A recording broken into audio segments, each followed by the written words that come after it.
এই কাজটা আপনি কিভাবে করতে পারলেন? এখন ও আপনার নামে মামলা দিবে। আলোজাত না একটা নোংরা মানুষ, উনি আমার সাথে তোরে শেষ পর্যন্ত তোরে এখন কই অমানুষটা কই এখন আমরা বাপ পোলা দুইটাই হারাম, যা করে মিলমিশ করেই করি। তোর আগেও এই বাড়িতে আরো বহু মেয়ে আছে।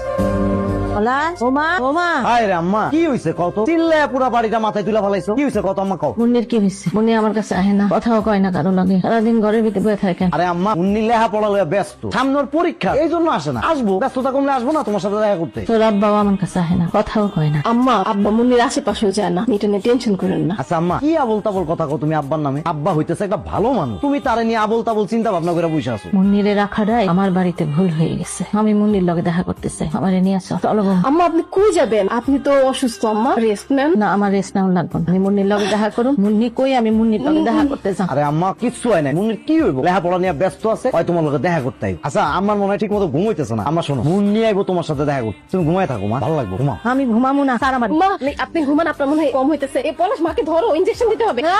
দাঁড়াও। আমি ঘুমাবো না, আমার ইনজেকশন দিস না। আমি ঘুমাবো না, আমি ঘুমাবো না। আমার ঘুমের ইনজেকশন। মা আস্তে আস্তে, মা আস্তে। শোনো এত জুলুম করো না, এর ফল কিন্তু ভালো হবে না।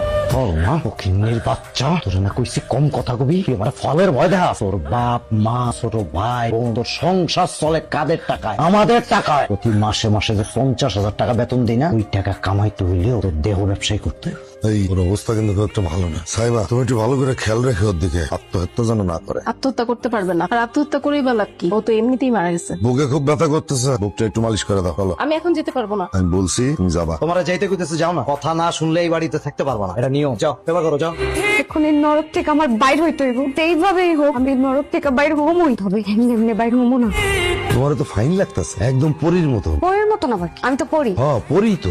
পরী এত সাজুগুজু করার কারণ কি? আমি না অনেক চিন্তা ভাবনা করে দেখলাম, আমি আসলে বোকা। মানে আপনার এত টাকা পয়সা আর আপনি আমার এত ভালোবাসেন, আর আমি কিনা এই বাড়ি ছেড়ে চাইতে চাই। আমি আর এই বাড়ি ছেড়ে কোথাও যাবো না। যাক শুনে কিন্তু খুব ভালো লাগলো, তবে এটা সত্য তো? সত্যি সত্যি সত্যি 100বার সত্যি। আমি সিদ্ধান্ত নিচ্ছি, আমি এই বাড়ি ছেড়ে কোথাও যাবো না, আমি এই বাড়িতেই থাকবো। খুব ভালো লাগলো। আচ্ছা আমার না খুব ইচ্ছা কক্সবাজার যাওয়ার। আপনি খালারে কই আমার একটু কক্সবাজার নিয়ে যাবেন? ওরে নিয়ে তুমি কোথাও যাইতে পারবা না, উনি আমার সাথে যাইবে। এই ওর নিজে মুখে কইছে আমার সাথে কক্সবাজার যাইবো, তুই কোনো কথা বলিস না। তুই এখন চোখের সামনে থেকে যা তো, যা। দেহ আব্বা ঝামেলা করো না, ওরে নিয়ে আমি থাইল্যান্ড যাবো। মুন্নি তুমি কও, তুমি কক্সবাজার যাবা না থাইল্যান্ড যাবা আমার লগে? আমি তোমারে মালয়েশিয়া নিয়ে যাবো। আমার কি টাকা পয়সার অভাব আছে নাকি? আমি তোমারে বললাম না যে আমি ওরে সিঙ্গাপুর নিয়ে যাবো? আব্বা তুমি কোনো কথা বলবা না। এই তুই এখানে এসে এটা নিয়ে কথা বলতেছিস কেন? ওরে আমি কই নিয়ে যাবো না যাবো সেটা আমি বুঝবো। তোরে আমি এখান থেকে যাইতে কইছি না, যা এখান থেকে যা।